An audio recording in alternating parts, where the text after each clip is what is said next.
রাকিব, রাকিব, রাকিব, না বলে তুই কই যেতাছস? তোর তো আমার সময় বিয়ে শাদী করে ফেললি, সামনে সংসার করবি, তোর তো কোনো টেনশন নেই।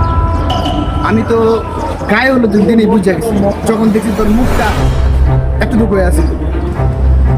আমি জানি তুই তেল লেগে টাকা যেতে আসছিস, মনে আছে? তুই একদিন একটা পেন্সিল কিনছিলি, ওই পেন্সিলটা একদিন ইউজ করে তুই আমার দিয়ে দিয়েছিলি। আরেকবার তোর বাবা একটা ঘড়ি কিনে আনলো, তুই ঘড়িটা তুই 24 ঘন্টা ইউজ করে আমার দিয়ে দিবি। একটা সাইকেল একদিন ইউজ করে তুই আমার দিয়ে দিবি। তুই কি মনে করস তুই সবই করতে পারস? তুই একলাই সব করতে পারস? এত বড় দানশীল লোক তুই হয়ে গেছস? তুই একটা বার বলে দেখতি, আমি তোর ভালোবাসাটা তোর কাছে ফিরিয়ে দিতাম।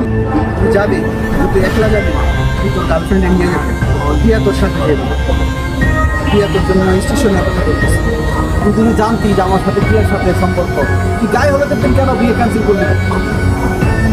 কারণ আজ পর্যন্ত তুই আমার যা দিছস, ঠিক আছে, সব একদিন পরে দিছস।